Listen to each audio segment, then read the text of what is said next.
Date है आज 16 जुलाई 2021। ये सब टॉपिक कवर करेंगे इस क्लास में। उसके बाद हम क्वेश्चन करेंगे जो कुछ स्टैटिक पोर्शन और करंट अफेयर पे बेस्ड होंगे। फर्स्ट टॉपिक है अपना कोंगू नाडू। कोंगू नाडू देखो फॉर्मली कोई रिकॉग्नाइज्ड रीजन नहीं है, फॉर्मली कोई नाम नहीं दिया हुआ है इसे, और ना ही कोई इसका पिन कोड है। जैसे आपकी डिस्ट्रिक्ट होगी, जिस डिस्ट्रिक्ट में आप रहते हो उस डिस्ट्रिक्ट का कोई पिन कोड होता है एड्रेस में जो लिखते हो, इसका ना कोई पिन कोड है ना कोई फॉर्मली नाम दिया हुआ है गवर्नमेंट ने। बस ऐसे ही क्या है, एंशियंट टाइम में, प्राचीन समय में, एंशियंट टाइम में एक रीजन को, तमिलनाडु के वेस्टर्न रीजन को पुकारा जाता था कोंगू नाडु। तो ये है भाई साहब, देखो ये अपना हिंदुस्तान है, ये तमिलनाडु है, और ये तमिलनाडु का बड़ा मैप देखिए, और ये वेस्टर्न रीजन है, ये पश्चिमी रीजन है तमिलनाडु का। इस रीजन को बोला जाता था कोंगू नाडु। ये सारा एरिया आता है इसमें, ये एरिया आप याद कर सकते हो, वैसे याद करने की कोई ज़रूरत नहीं है, बस इतना याद रखो वेस्टर्न तमिलनाडु का एरिया पुकारा जाता था। और तमिल जो लिटरेचर है, मतलब तमिल भाषा में जो बुक्स लिखी हुई हैं एंशियंट टाइम की, उनमें भी इसका नाम मेंशन है। जैसे संगम लिटरेचर, संगम लिटरेचर के बारे में आपने पढ़ा होगा हिस्ट्री में, जिसमें चेरा और आपके चोला और पांड्या के बारे में दिया हुआ है। ये उसमें भी कोंगू नाडु रीजन का उल्लेख है, दिया हुआ है उसके बारे में। ये जो कोंगू नाडु जो नाम है ना, ओबीसी कम्युनिटी में आती है, एक जाति है, कहाँ पे, इन डिस्ट्रिक्ट में, जो वेस्टर्न रीजन है तमिलनाडु का, उस डिस्ट्रिक्ट में एक ओबीसी कम्युनिटी में आती है एक जाति, कास्ट। उस कास्ट का नाम है कोंगू वेलाला गौंडर। इस नाम से निकल के आया है कोंगू नाडु। कोंगू नाडु इसी नाम से निकल के आया है, जो इस रीजन का नाम है। चलते हैं नेक्स्ट पे। नेक्स्ट है कैमोटैक्सीज। कैमोटैक्सी क्या है, देखो नाम टैक्सी है इसमें। नाम टैक्सी इसलिए है क्योंकि इसमें क्या है, माइग्रेशन हो रहा है, एक प्लेस से दूसरे प्लेस पे जा रहे हैं। कौन जा रहा है इसमें, कैमोटैक्सीज में? इसमें सेल्स जा रही हैं, सेल्स। जैसे मान लो कोई रीजन है, कोई रीजन यहाँ पे ये है, और यहाँ पे कोई सेल्स रहती हैं, जैसे आपकी बॉडी में सेल्स हैं, आपकी बॉडी में सेल्स हैं, और ये सेल्स, या मान लो कहीं रीजन में अर्थ पे कहीं पे बैक्टीरिया रह रहा है, सिंगल सेल रह रही है, या कहीं पे मल्टी सेलुलर ऑर्गेनिज्म रह रहे हैं, बैक्टीरिया है या सोमेटिक सेल्स है। तो इस टाइम में क्या है कि वो अच्छा वाला रीजन ढूंढती है जहाँ उनके लिए फेवरेबल हो। यानी कि अगर मान लो इस रीजन में जहर है, पॉइजन है, तो इससे रीजन से माइग्रेट कर जाएंगी। कहाँ पे चली जाएंगी, जहाँ उनके लिए खाने के लिए अच्छा चीज़ मिलेगी जो उन्हें चाहिए। जैसे मान लो ग्लूकोज ढूंढ रही है कोई सेल्स, ग्लूकोज, तो उधर चली जाएंगी। तो बस यही है इसके बारे में। कीमोटैक्सिस का मतलब ये है माइक्रोबायोलॉजी में, माइक्रोबायोलॉजी का मतलब है स्टडी ऑफ माइक्रोबायोलॉजी के बारे में, मतलब जो सेल्स वगैरह की स्टडी को बोलते हैं माइक्रोबायोलॉजी। तो ये माइग्रेशन कर जाती हैं सेल्स, कहाँ पे, जो रिपेलेंट से दूर चली जाती हैं, और अट्रैक्टेंट जो केमिकल्स होते हैं, अट्रैक्टेंट का मतलब जो उन्हें आकर्षित करते हैं, अट्रैक्ट करते हैं, और रिपेलेंट मतलब जो उन्हें धकेलते हैं, कहने का मतलब जो उनके लिए अनफेवरेबल रीजन है वहाँ से फेवरेबल रीजन में चली जाती हैं। तो इसी मूवमेंट को बोलते हैं कीमोटैक्सीज। तो इसमें होता क्या है, जहाँ पे जैसे स्विम कर जाती हैं, स्विमिंग का मतलब दूर चली जाती हैं, तैर के चली जाती हैं, जहाँ पे उनके लिए फूड होता है, पॉइजन होता है, वहाँ से दूर चली जाती हैं, और जहाँ पे उन्हें खाने के लिए अच्छा मिलेगा, जैसे मान लो ग्लूकोज, वहाँ पे बैक्टीरिया वगैरह चले जाएंगे, मूव कर जाएंगे। तो इसी को बोलते हैं बस कीमोटैक्सीज। नेक्स्ट है कावड़ यात्रा। कावड़ यात्रा आप सब जानते हो, हिंदू धर्म के अनुसार ये कावड़ यात्रा की जाती है, और कुछ इस तरह से देखो, कावड़ इसको बोलते हैं जो उनके कंधे पे रखी हुई है, शोल्डर पे, और इसमें एक पिचर होता है, पिचर का मतलब घड़ा होता है, उसमें गंगा से जल लेके आते हैं, गंगा जल लेके आते हैं इसमें, और शिवलिंग पे चढ़ाते हैं अपने अपने, जहाँ पे मान लो ये इनका, जहाँ पे रहते हैं, मान लो शहर में या गांव में, विलेज एरियाज में जो शिव का मंदिर होगा, शिवलिंग पे चढ़ाएंगे ये इसे ला के। और इसमें बेयर फुट यात्रा होती है, नंगे पैर जाते हैं इसमें, यात्रा करते हैं। तो ये श्रावण के महीने में होता है, जिसे सावन भी बोलते हैं। सावन या श्रावण का महीना जो आता है, अभी जो श्रावण का महीना चल रहा है, ये इसमें जाते हैं, पिलग्रिमेज करते हैं। पिलग्रिमेज का मतलब होता है तीर्थ यात्रा करते हैं। सेफ्रॉन क्लेड शिवा डिवोटीज, मतलब जो सेफ्रॉन कलर जो होता है आपका, उसे ये पहन के जाते हैं। कहने का मतलब जो ये कलर दिखाई दे रहा है ना सेफ्रॉन आपको, केसर, केसरिया कलर, ऐसे कलर के कपड़े पहनते हैं और फिर जाते हैं ये, और इसमें होली रिवर से, गंगा रिवर से पानी लेके आते हैं मटके में, पिचर में, और फिर उसे शिवलिंग पे चढ़ाते हैं, शिवलिंग पे चढ़ाते हैं और शिव भगवान की वर्शिप करते हैं। तो यही था इसमें। एक चीज़ याद रखनी है कि ये जो लेके आते हैं, कहाँ कहाँ से लेके आते हैं पिलग्रिमेज, पानी कहाँ से लेके आते हैं, जो गंगा जल है, हरिद्वार से, गोमुख से, गंगोत्री, ये उत्तराखंड से लेके आते हैं। बिहार में जो जाते हैं वो सुल्तानगंज जगह है बिहार में, वहाँ से लेके आते हैं। और जो उत्तर प्रदेश के हैं वो लेके आते हैं भाई साहब वाराणसी, प्रयागराज या अयोध्या। तो ये रीजन आप देख सकते हो, ये अपना हिंदुस्तान है और ये उत्तर प्रदेश का आपको दिखाई दे रहा है। ये आपका हरिद्वार है, ये गोमुख है और ये है गंगोत्री। तो इस वाले रीजन के हिमाचल प्रदेश, हरियाणा, पंजाब या यहाँ से एमपी से, मतलब इस वाले रीजन में जाते हैं, उत्तर प्रदेश के आपके उत्तराखंड के, और उत्तर प्रदेश या हरियाणा, पंजाब या एमपी ये वाले यहाँ भी जाते हैं, इस वाले रीजन से लेके आते हैं हरिद्वार के पास से, या फिर आपके ये अयोध्या से लेके आते हैं, या फिर वाराणसी या प्रयागराज से लेके आते हैं पानी, मतलब गंगा जल। तो ये कुछ रीजन है जहाँ से लेके आते हैं, और ये सुल्तानगंज बिहार में गंगा रिवर पे बसा हुआ है ये शहर, वहाँ से लेके आते हैं। एक चीज़ याद रखनी है कि नॉर्थ इंडिया में मनाया जाता है कावड़ यात्रा, लेकिन इसी टाइप का कावड़ यात्रा की तरह साउथ इंडिया में भी ऐसे फेस्टिवल सेलिब्रेट किया जाता है, त्यौहार, जिसको बोलते हैं कावड़ी फेस्टिवल। कावड़ी फेस्टिवल ये तमिलनाडु में सेलिब्रेट किया जाता है, कावड़ी फेस्टिवल। और ये कौन से भगवान के लिए मनाया जाता है? लॉर्ड मुरुगा, लॉर्ड मुरुगा या लॉर्ड मुरुगन भी बोलते हैं इसे, लॉर्ड मुरुगन, जो भगवान कार्तिकेय हैं, भगवान शिव के जो बेटे हैं कार्तिकेय, उन्हीं का नाम है मुरुगा या मुरुगन। उनकी पूजा की जाती है, वर्शिप की जाती है तमिलनाडु में, और फेस्टिवल को बोलते हैं कावड़ी फेस्टिवल। तो यही था, इसमें चलते हैं नेक्स्ट पे। नेक्स्ट है commission to examine the issue of sub categorisation. देखो भाई साहब, ओबीसी कैटेगरी को सब कैटेगराइज करने के लिए कैबिनेट ने एक कमीशन बैठाया था, प्रेसिडेंट ने, और कैबिनेट ने उसको एक्सटेंशन की अप्रूवल दे दी है कि भाई साहब अभी उसका काम पूरा नहीं हुआ, उसका टाइम पीरियड बढ़ा दिया है जो कमीशन बैठा है। कमीशन क्या है? एक कमीशन बना देते हैं, कुछ मेंबर सदस्य होते हैं, इसके मेंबर होते हैं, और वो कोई इशू दे देते हैं उस इशू को सॉल्व करने के लिए। ये कमीशन बैठाया गया किसके लिए?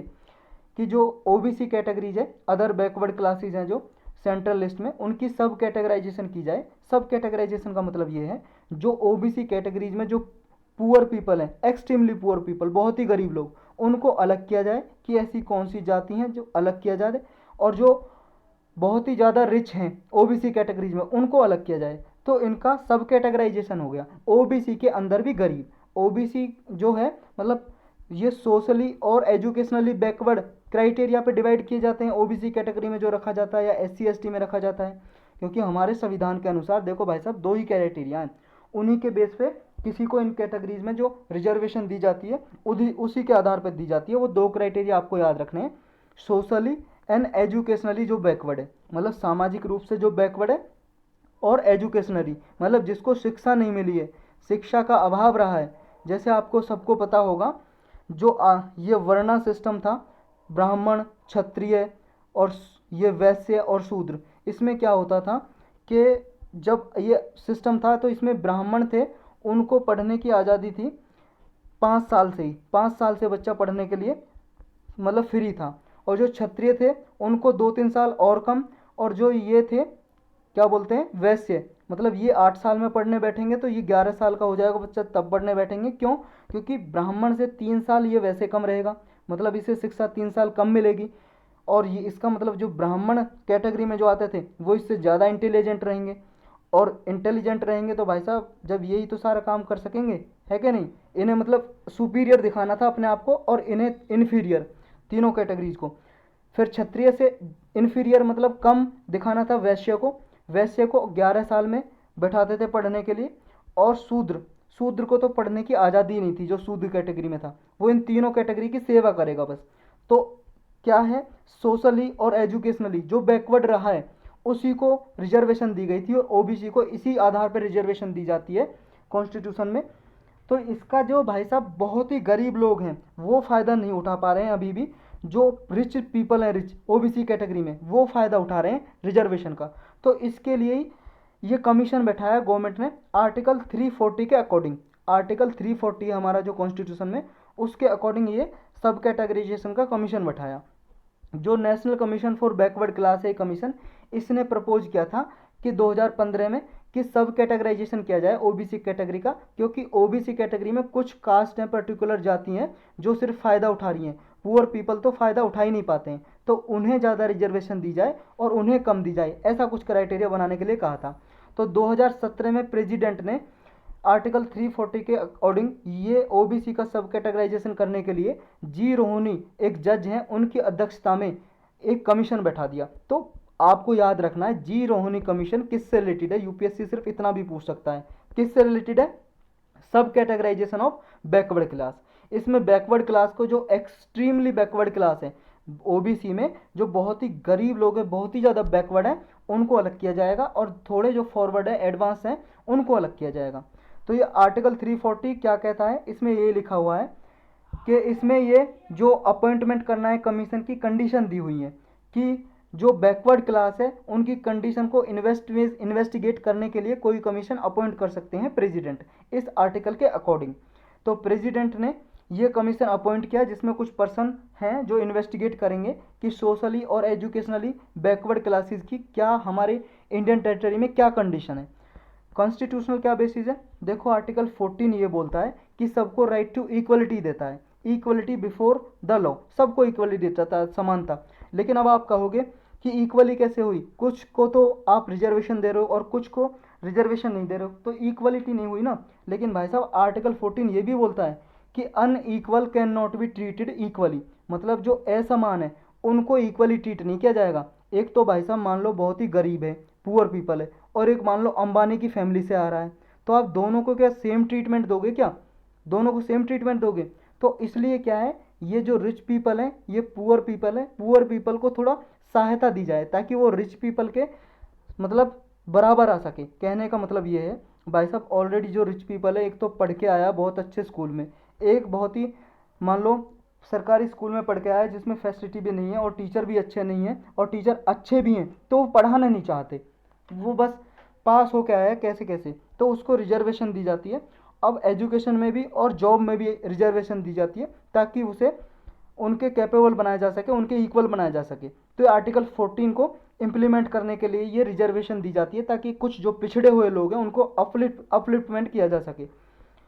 आर्टिकल जो 16(4) है वो प्रोवाइड करता है कि स्टेट रिजर्वेशन प्रोवाइड कर सकता है अपॉइंटमेंट में किसी पोस्ट में बैकवर्ड क्लास को, किसी भी बैकवर्ड क्लास को, सिटीजन को, जो हमारा नागरिक है, अगर स्टेट को लगता है वो क्लास क्या है, बैकवर्ड है और एडुकेटली रिप्रेजेंटेटेड नहीं है किसी भी सर्विस में, मतलब किसी स्टेट की सर्विस में मान लो आईएएस में, आईपीएस में, किसी में रिप्रेजेंटेशन उस कम्युनिटी से नहीं है, तो उसको रिजर्वेशन दी जा सकती है। अगर उसकी मतलब उस कैटेगरी से लोग वहाँ पे नहीं है तब दी जा सकती है। तो ये क्राइटेरिया याद रखना है कि जब दी जाती है जब एडुकेटली रिप्रेजेंटेड नहीं होते हैं किसी सर्विस में, तो ये क्राइटेरिया देखा जाता है। अब नीड क्या है, सब कैटेगराइजेशन की नीड वही है जो हमने ऊपर डिस्कस किया। कुछ को तो क्या है लाभ ज़्यादा उठा रहे हैं और कुछ लाभ नहीं उठा रहे हैं कुछ पीपल, तो ये क्या है रिजर्वेशन दी जाती है ताकि एजुकेशनल इंस्टीट्यूशन और गवर्नमेंट जॉब में वो बेनिफिट उठा सकें। अभी प्रेजेंटली 27% रिजर्वेशन दी जाती है किसको, ओबीसी कैटेगरीज को, ओबीसी कैटेगरीज को, लेकिन ये क्या है इक्वली दी जाती है, इसमें कोई सब कैटेगराइजेशन नहीं है अभी कि जैसे मान लो अभी जो कमीशन बयान बनाया जीरो होनी कमीशन, वो क्या करेगा, वो डिवाइड करेगा ओबीसी को कि ये बैकवर्ड एक्सट्रीमली बैकवर्ड कम्युनिटी है ओबीसी में और ये थोड़ा फॉरवर्ड कम्युनिटी है, मतलब इनसे अच्छी हालत है इनकी, तो इनको ज़्यादा रिजर्वेशन दिया जाएगा, यानी कि 27% में से ही बांट दिया जाएगा। मान लो इनको 15% दे दिया और इनको दे दिया 12% जो फॉरवर्ड है, ऐसे कुछ क्राइटेरिया होगा। वो क्या रिकमेंडेशन देगा जीरो होनी कमीशन, वो बाद में पता चलेगा, ये तो सिर्फ अजम्पशन से मैं बता रहा हूँ, ऐसा कुछ क्राइटेरिया करेगा। कुछ रिलेटेड फैक्ट याद रख रहे हैं कि ये जो कोटा है ओबीसी का, ये 1992 यानी कि 1992 में इम्प्लीमेंट किया गया था, और सबसे पहले ये सेंट्रल गवर्नमेंट इंस्टीट्यूशन है उनमें ये दिया गया था रिजर्वेशन। उसके बाद 2006 में एजुकेशनल रिजर्वेशन दी गई थी ओबीसी को। तो यही था बस इस लेक्चर में। नेक्स्ट है अपना what the constitution says on dismissal of government employees. देखो जो गवर्नमेंट एम्प्लॉयज़ होते हैं उनके लिए सेफ गार्ड दिया हुआ है आर्टिकल 311 में। जैसे पब्लिक सर्वेंट होते हैं, मान लो आप यूपीएससी की तैयारी कर रहे हो, आईएएस आईपीएस बन गए सेंट्रल सर्विस में, तो आपको अधिकार दिया जाता है कि आपको क्या है, एक तो जिसने अपॉइंट किया है आपको अपॉइंट करते हैं प्रेसिडेंट, तो प्रेसिडेंट से नीचे कोई अथॉरिटी आपको डिसमिस नहीं कर सकती, ये अधिकार होता है। और जब भी आपको हटाया जाएगा तो इंक्वायरी होगी, इंक्वायरी होगी जो आप पे चार्जेस लगे हैं, चार्जेस का यह मतलब है आरोप, जो आरोप आप पे लगे हैं कि आपने कोई जुर्म किया है उसकी आपको सज़ा मिलेगी, तो पहले इंक्वायरी बैठेगी, पहले जांच होगी, तब आपको हटाया जाएगा उस पोस्ट से। ऐसे कुछ अधिकार दिए हैं। आपको डिटेल में आर्टिकल 311 समझना है तो पॉलिटी की प्ले लिस्ट में जाइए और आर्टिकल 311 पे एक लेक्चर बनाया हुआ स्पेशल, क्योंकि ये 3-4 बार भाई साहब न्यूज में रहा है। तो आप या तो लक्ष्मीकांत से पढ़िए या आपके पास कॉन्स्टिट्यूशन होगा, कॉन्स्टिट्यूशन ऑफ इंडिया, कोई भी बुक उससे पढ़िए, या इंटरनेट पे या गूगल पे। अगर उस पर नहीं पढ़ना है तो आप पॉलिटी की प्लेलिस्ट में जाकर लेक्चर देख सकते हो, जो भी आपको अच्छा लगे करना जरूर, पर एक ना एक।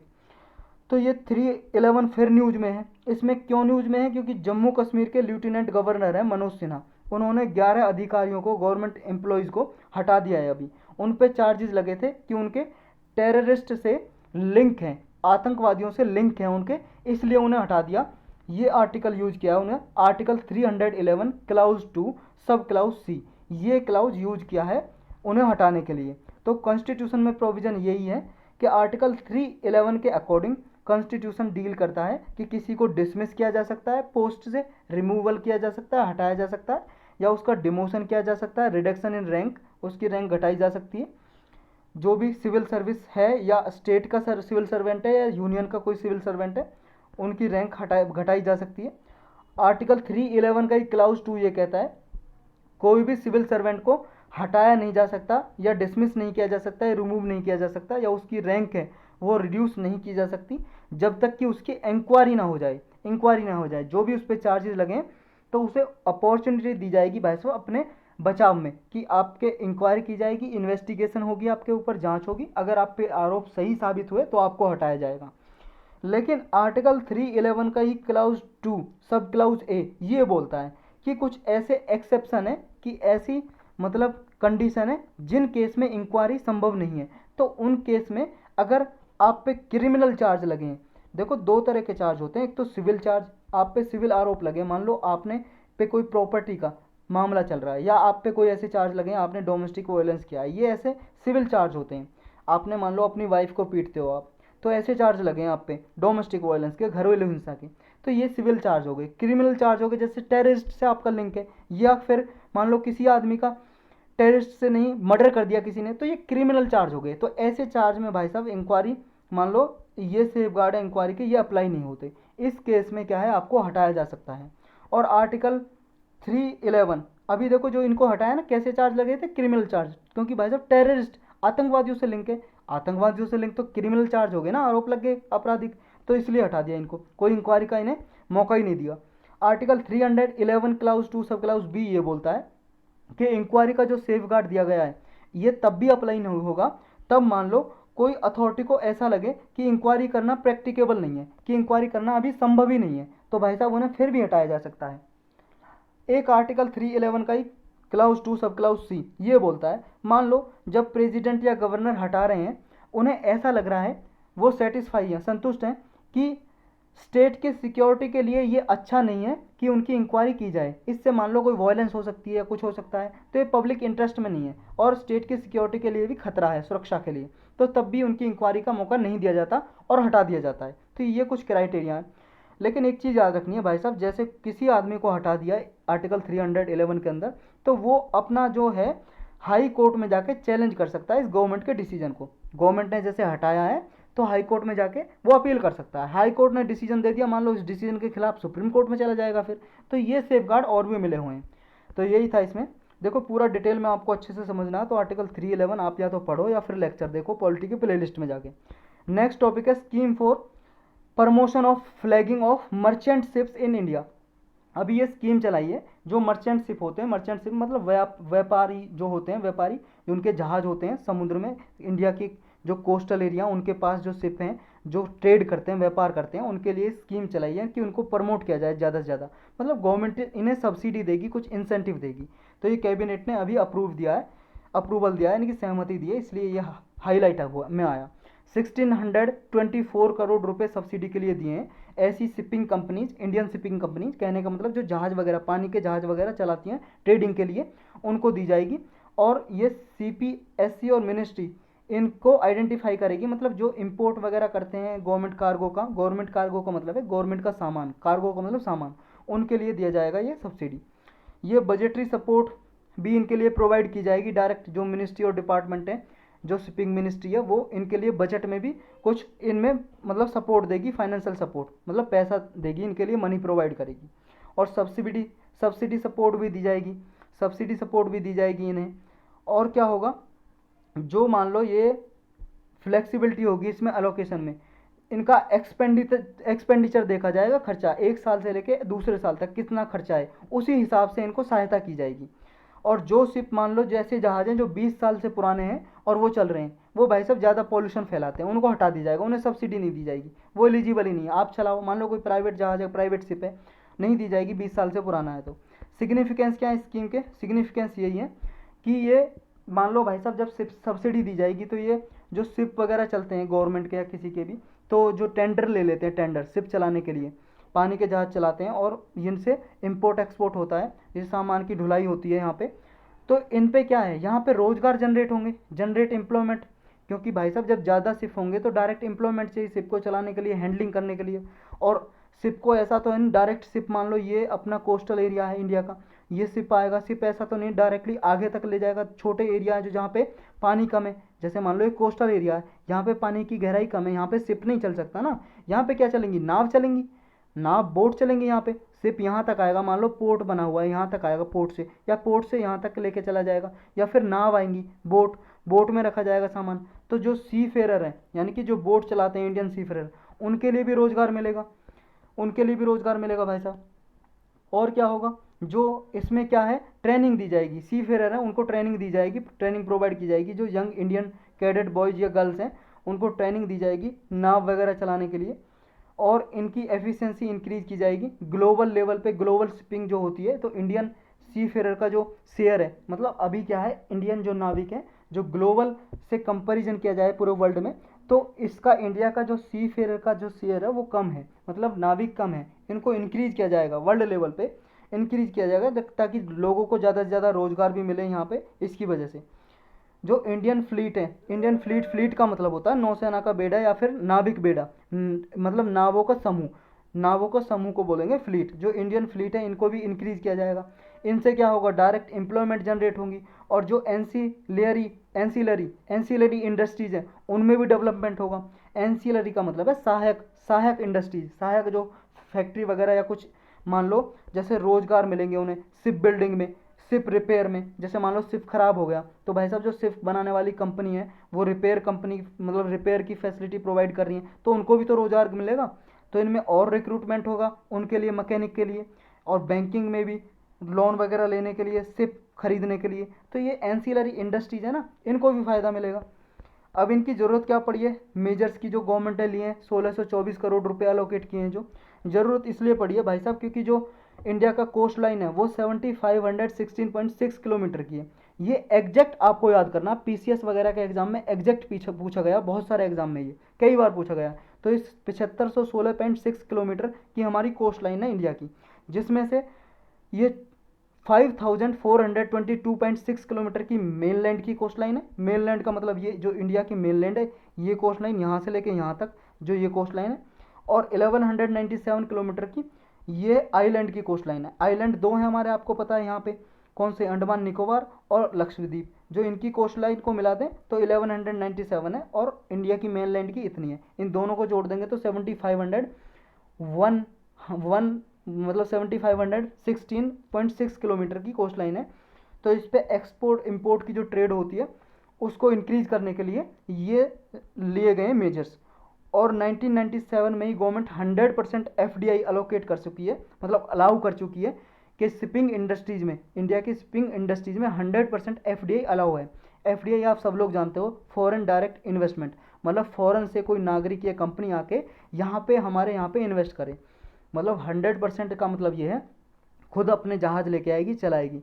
और जैसे मान लो 51 या 49% अगर एफडीआई अलाउ की होती तो जो इंडिया के शिप वगैरह हैं उनमें ही पार्टिसिपेट करता, बाहर से फॉरेन आदमी आके, विदेशी आदमी, कंपनी या कोई आके, कि 49% उसका मान लो उसे जितना भी शिप में पैसा लगा 49% दे देता, और फिर उसमें भागीदारी करता, 49% का ही प्रॉफिट मिलता, जो भी फ़ायदा होता।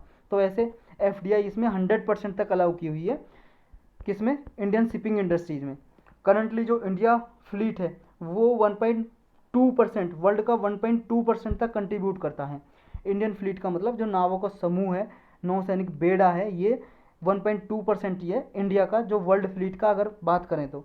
इंडिया का जो एक्सपोर्ट इंपोर्ट होता है ट्रेड यहाँ पे इंडियन शिप के जरिए, वो शेयर भी घट गया है, पहले से डिक्रीज हो गया है, ये याद रखना है। ये भाई साहब ऐसे स्टेटमेंट में देके पूछ लेते हैं, आपको लगेगा कि इंडियन शिप का जो शेयर है वो बढ़ा है, तो ये घटा है, आपको याद रखना है। 1987 से अगर हम कंपेयर करें, जब 40.7% था, और 2018-19 में ये 7.8% रह गया है बस इंडिया का, इंडियन शिपिंग का जो शेयर है। इसकी वजह से क्या है, इसकी वजह से जो फॉरेन एक्सचेंज है आउटगो, उनमें इंक्रीज देखने को मिला है on the account of freight bill payments. कहने का मतलब ये है, जो फॉरेन शिपिंग कंपनीज हैं उनका शेयर ज़्यादा बढ़ गया है, जो फॉरेन शिपिंग कंपनी है, जो फॉरेन कंपनी आके जहाज़ वगैरह चलाते हैं, उनका शेयर बढ़ गया है। इंडियन शिप हैं, जो भारत के जहाज़ वगैरह हैं, जो इंडिया के इंडियन कंपनीज के, प्राइवेट के या गवर्नमेंट के, उनका शेयर घट गया है। फॉरेन कंपनी ज़्यादा यहाँ पे कार्गो हैंडलिंग कर रही हैं, कार्गो को मतलब सामान ही है, सामान की हैंडलिंग कर रही हैं इंडियन के कोस्ट लाइन पे। अब कुछ रिलेटेड फैक्ट ये याद रखना आपको कि जो हांगकांग कन्वेंशन 2009 में हुई थी, ये शिप रिसाइकलिंग से रिलेटेड है, संबंध रखती है। शिप रिसाइकलिंग का मतलब है जो शिप वगैरह खराब हो जाता है दोबारा से रिसाइकल करना उसका, तो ये चीज़ आपको याद रखनी है। हांगकांग कन्वेंशन किससे रिलेटेड है, सिर्फ इतना ही पूछ लेता है यूपीएससी। तो शिप रिसाइकलिंग, और इंडिया क्या इसका पार्ट है, इंडिया भी इसका पार्ट है, इसके लगभग 14-15 कंट्रीज पार्ट है, तो इंडिया भी इसका पार्ट है। नेक्स्ट है scene of crime officers in Karnataka. ये क्या है, ये भाई साहब ऐसे ऑफिसर हैं, इनको एक्स्ट्रा ट्रेनिंग दी जाएगी फोरेंसिक के मामले में। फोरेंसिक का मतलब है साइंटिफिक इन्हें ट्रेनिंग दी जाएगी। जैसे मान लो कहीं पे कोई मर्डर वगैरह हो गया, तो एविडेंस कैसे आप निकालोगे, कैसे जांच करोगे, कैसे इन्वेस्टिगेशन करोगे।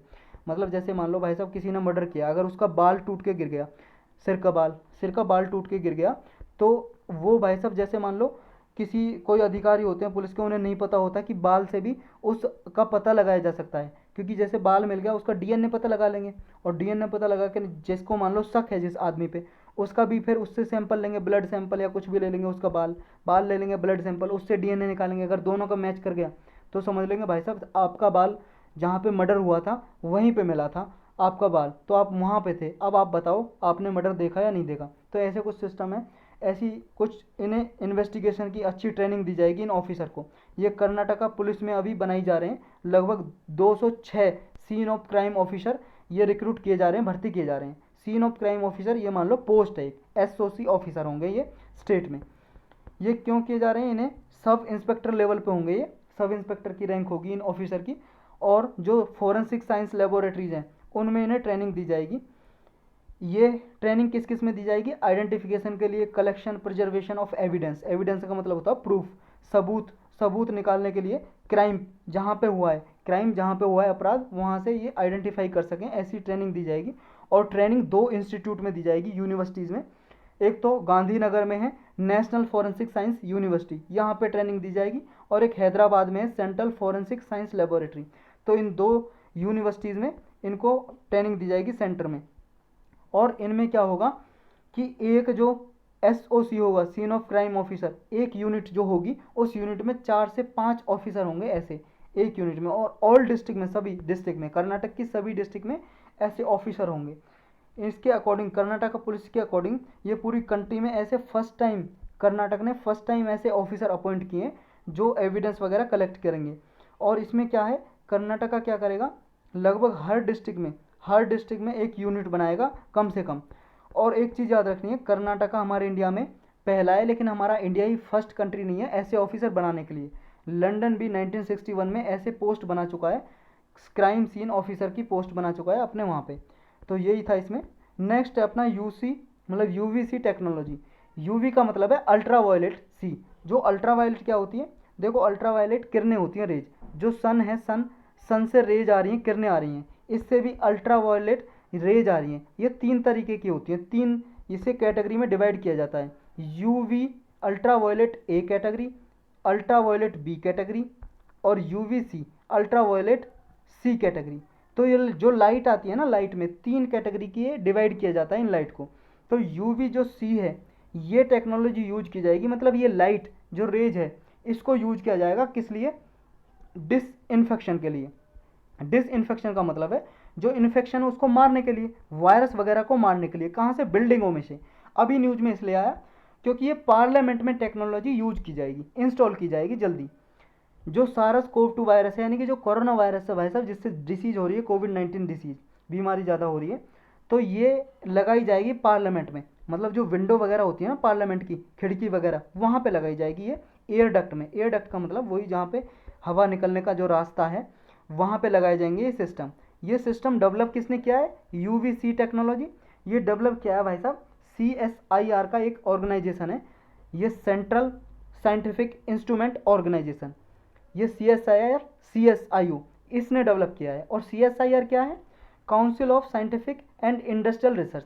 ये भाई साहब आज़ादी से पहले की बनी हुई है, ये सेंटर या काउंसिल आज़ादी से पहले 1942 में बनी थी, ये अंग्रेज़ों ने बनाई थी।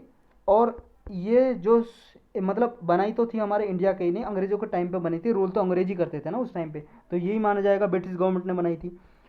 शांति स्वरूप भटनागर थे एक आदमी साइंटिस्ट जिन्होंने इसको बनाया था, शांति स्वरूप भटनागर। और इसका हेडक्वार्टर कहाँ पे? ये दिल्ली में है इसका हेडक्वार्टर। और ये साइंटिफिक रिसर्च वगैरह करती है गवर्नमेंट के लिए, साइंटिफिक रिसर्च। और एक चीज़ याद रखनी है, साइंटिफिक रिसर्च के साथ साथ ये एक ऑटोनोमस ऑर्गेनाइजेशन है, मतलब कोई सी मिनिस्ट्री के अंदर नहीं आती है। इसके जो प्रेसिडेंट होते हैं वो प्राइम मिनिस्टर होते हैं, प्राइम मिनिस्टर के अंडर काम करती है डायरेक्टली। और इसके एक डायरेक्टर जनरल भी अपॉइंट होते हैं जो इसका कामकाज संभालते हैं, क्योंकि भाई साहब प्राइम मिनिस्टर तो वैसे ही बहुत ज़्यादा बिजी होते हैं, इसका काम इससे थोड़ी ना संभालेंगे, ये तो बस ओवरऑल डायरेक्शन के लिए होते हैं प्राइम मिनिस्टर, देनी हो कोई डायरेक्शन। लेकिन इसके लिए एक डायरेक्टर जनरल जो डे टू डे एडमिनिस्ट्रेशन इसका संभालते हैं, डायरेक्टर जनरल अपॉइंट करते हैं काउंसिल, इसके लिए council of scientific and industrial research के लिए। तो इसने ये डेवलप की है यूवीसी टेक्नोलॉजी।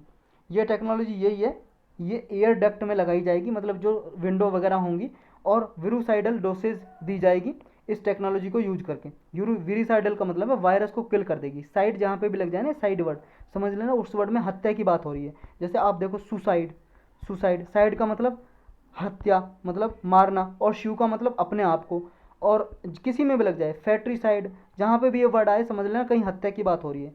तो इंग्लिश सीखने के लिए ना आपको ये भी याद रखना है कि जो साइड वाइड ऐसे वर्ड होते हैं तो कैसे इनको आपको मीनिंग भी नहीं पता है तो कैसे आप इन्हें मतलब इंटरप्रेट कर सकते हो। तो ये लगाई जाएगी भाई साहब बिल्डिंग वगैरह में, पार्लियामेंट की में।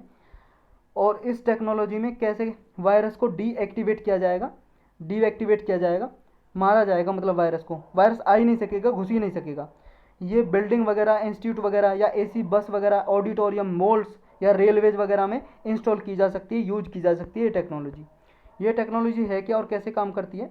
देखो ये टेक्नोलॉजी क्या है, ये टेक्नोलॉजी यूवी रेडिएशन है उसको यूज करती है। और यूवी रेडिएशन किसके बीच में? एक्सरेज और विजिबल लाइट, इनके बीच में होती है यूवी रेज। ये मतलब इलेक्ट्रोमैग्नेटिक स्पेक्ट्रम का ही पोर्शन होता है यूवी रेज। एक्सरेज और विजिबल लाइट के बीच में कैसे होती है, एक डायग्राम ले लेते हैं हम, उसके जरिए समझते हैं इसको। एक डायग्राम निकाल लेते हैं, ये डायग्राम होगा एक छोटा सा, कहाँ पे गया, ये डायग्राम ले लेते हैं। ये भाई साहब ये डायग्राम देखो आप, ये होती है आपकी अल्ट्रावायलेट, देखो बीच में, ये बीच में इसलिए देखो यहाँ जो है वेवलेंथ ज़्यादा है, वेवलेंथ ज़्यादा है, ये रेडियो वेव्स हैं, माइक्रोवेव, इंफ्रारेड, विजिबल ये रेज हैं, अल्ट्रावायलेट, एक्सरे और गामा रेज। गामा रेज की क्या है, वेवलेंथ सबसे कम होती है इन रेज में। ये इलेक्ट्रोमैग्नेटिक जो इलेक्ट्रोमैग्नेटिक स्पेक्ट्रम रेडिएशन ही है, ये सारी इलेक्ट्रोमैग्नेटिक स्पेक्ट्रम रेडिएशन। तो इलेक्ट्रोमैग्नेटिक रेडिएशन है या स्पेक्ट्रम है ये, इनकी जो वेवलेंथ है, यहाँ से जब जाएंगे हम वेवलेंथ डिक्रीज हो जाएगी और फ्रीक्वेंसी बढ़ जाएगी। कहने का मतलब ये है, वेवलेंथ फ्रीक्वेंसी तो आप जानती हो ना, वेवलेंथ क्या होती है, जैसे कोई भी रेज आ रही है, लाइट सन से लाइट आ रही है, जब आपकी घर में बल्ब होगा या कोई ट्यूबलाइट होगी, उससे जो लाइट आ रही है वो भाई साहब सीधी नहीं आती है, उसकी जो किरणें हैं वो कुछ इस तरह से आती हैं, तो इस तरह से आती हैं घूम के। तो वेवलेंथ कैसे निकालते हैं, ये जो इसका सिर है या इसके पैर है नीचे, सिर को बोलते हैं क्रस्ट, क्रस्ट बोलते हैं क्रस्ट, और इसको बोलते हैं ट्रफ, ट्रफ या तो दो क्रस्ट के बीच में दूरी या दो क्रस्ट या ट्रफ के बीच में दूरी, तो ये निकल जाती है वेवलेंथ। अब यहाँ पे देखिए आप, यहाँ पे वेवलेंथ यहाँ पे ज़्यादा है या यहाँ पे ज़्यादा है, ये दूरी ज़्यादा है, और यहाँ पे तो बहुत कम होगी, लेकिन यहाँ पे फ्रीक्वेंसी ज़्यादा होगी। फ्रीक्वेंसी का मतलब है कि पर्टिकुलर टाइम में कितनी रेज आ रही हैं, कितनी वेवलेंथ कितनी है, यहाँ पे कितनी वेव है, वेव। तो यहाँ पे देखो, एक तो ये है, यहाँ पे कितनी बहुत बहुत ज़्यादा हो गई यहाँ पे, तो वेवलेंथ मतलब वेव जो किरणें हैं वेव, यहाँ पे देखो इतने एरिया में, और इस एरिया में इतने एरिया में लगाए हम एक या दो वेवलेंथ आ रही है, यहाँ पे दो मतलब वेव आ रही हैं। वेवलेंथ का मतलब होता है वेव की लेंथ, वेव की लेंथ लंबाई, वेव की लंबाई। तो यहाँ पे वेव ज़्यादा है, यानी कि पर्टिकुलर टाइम में पर सेकंड कितनी वेव्स हैं, इससे फ्रिक्वेंसी डिवाइड मतलब डिसाइड होती है। तो यहाँ पे फ्रिक्वेंसी ज़्यादा है, यहाँ पे कम है, वेवलेंथ यहाँ पे ज़्यादा है। तो ये अल्ट्रावायलेट रेज है, इसमें देखो वेवलेंथ इसकी यहाँ के जरिए कम हो गई लेकिन फ्रिक्वेंसी बढ़ गई। तो ये अल्ट्रावायलेट किसके बीच में होती है? एक्सरे और विजिबल लाइट, एक्सरे और विजिबल लाइट, विजिबल और एक्सरे लाइट के बीच में ये होती है इसकी फ्रिक्वेंसी और वेवलेंथ।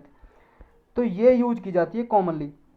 और जो सनलाइट आ रही होती है, सनलाइट में भी यूवी 3 तरह के होते हैं जो हमने ऊपर डिस्कस किए, अल्ट्रावायलेट ए, बी और सी।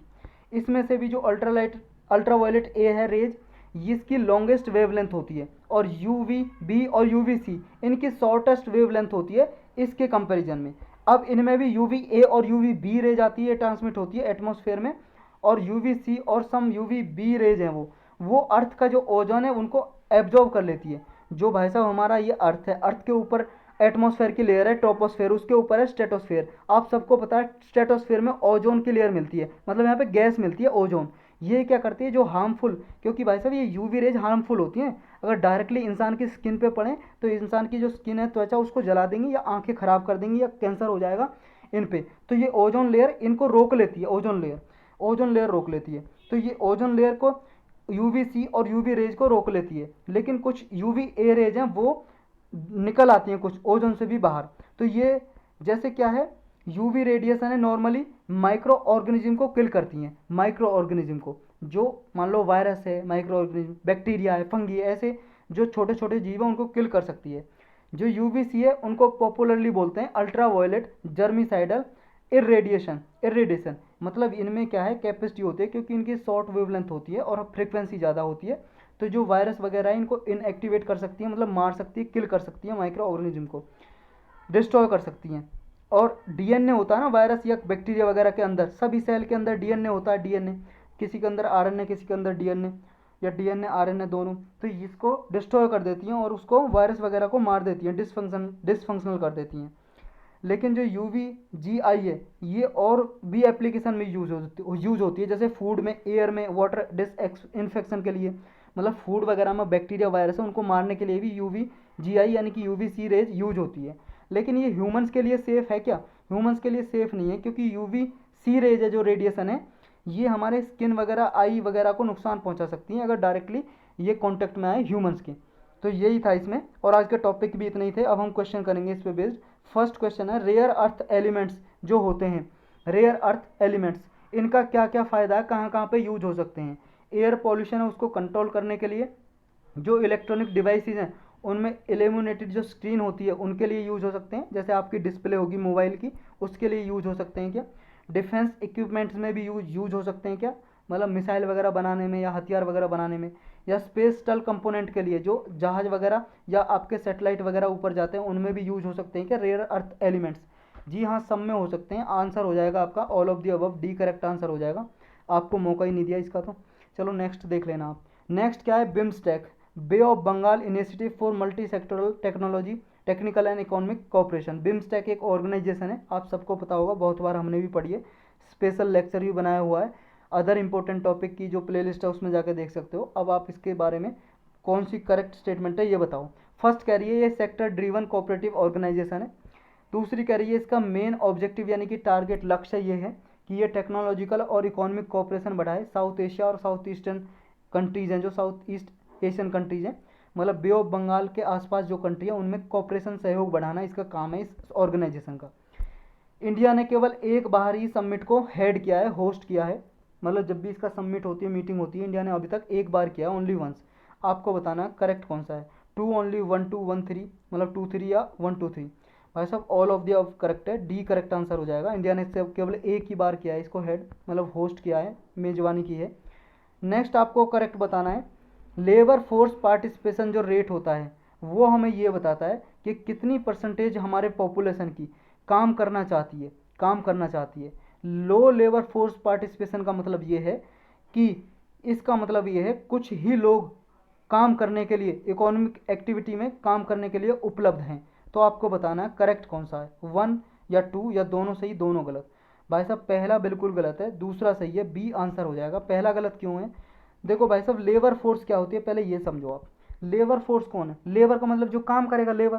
अब काम कौन करेगा? ये कह रहा है लेबर फोर्स जो पार्टिसिपेशन रेट है, पार्टिसिपेशन का मतलब भागीदारी की दर, कौन कौन लेबर में भागीदार करने चाहता है, ये हम किससे निकालेंगे? पॉपुलेशन की कितने परसेंटेज है, क्या इससे निकालेंगे पॉपुलेशन पे। अब पॉपुलेशन में जितनी भी हमारे देश की पॉपुलेशन है उसमें भाई साहब नवजात शिशु भी हैं, कोई 1 साल का बच्चा, कोई 1 दिन का बच्चा है, क्या वो लेबर फोर्स में आएगा, वो भाई साहब काम करेगा, क्या काम करने के लायक है, आप ही बताओ। तो पॉपुलेशन पे क्यों निकालेंगे, हम निकालते हैं इसे वर्किंग एज पे, वर्किंग एज पॉपुलेशन पे। वो वर्किंग एज पॉपुलेशन कितनी होती है, ये होती है लगभग 15 से लेके 59 तक, क्योंकि जो बुजुर्ग लोग हैं वो भी वर्क नहीं कर सकते, काम नहीं कर सकते, और 15 से अब इसलिए हम काउंट करते हैं, ये वर्किंग एज मानी जाती है। 15 साल से लेके 59 साल के जो लोग हैं वो मानी जाती है, इस पे लगाया जाता है, क्योंकि ये काम करने के योग्य होते हैं। तो सारी पॉपुलेशन पे नहीं निकाला जाता, तो इसलिए ये गलत है, यहाँ पॉपुलेशन लिखा, अगर यहाँ लिखा होता percentage of working age population, working age population, तो ये सही हो जाता। तो ये इसलिए गलत हो गया। नेक्स्ट आपको बताना है जो स्टैगफ्लेशन है, हमारी इकोनॉमी में स्टैगफ्लेशन आती है, तो इकोनॉमी में तो जब कौन कौन सी कंडीशन होती हैं ये बताना आपको, high physical deficit, currency appreciation, high inflation या हाई अनएम्प्लॉयमेंट रेट। आपको बताना है 1 2 2 3 3 4 या 1 4। देखो स्टैगफ्लेशन बोलते हैं जब ज़्यादा इन्फ्लेशन होती है, हाई इन्फ्लेशन मतलब महंगाई बहुत ज़्यादा हो, और साथ ही साथ हाई अनएम्प्लॉयमेंट रेट हो, मतलब रोजगार ही ना लोगों के पास, बेरोजगार हों। तो ये 3 और 4 कौन से में, सी में, तो सी करेक्ट आंसर हो जाएगा। नेक्स्ट है लेमरू एलिफेंट रिजर्व, ये हमने स्पेशल लेक्चर लेके पढ़ा था, अगर ये भी आपने नहीं बताया तो आप चुल्लू भर पानी लेना और उसमें नहा लेना। मध्य प्रदेश, केरल, छत्तीसगढ़ और असम किस में बताओ। जी हाँ बिल्कुल सही आपने बता दिया, सी आंसर है, छत्तीसगढ़ में है ये, अभी न्यूज में था रिसेंटली। तो यही थे आज के टॉपिक और क्वेश्चन।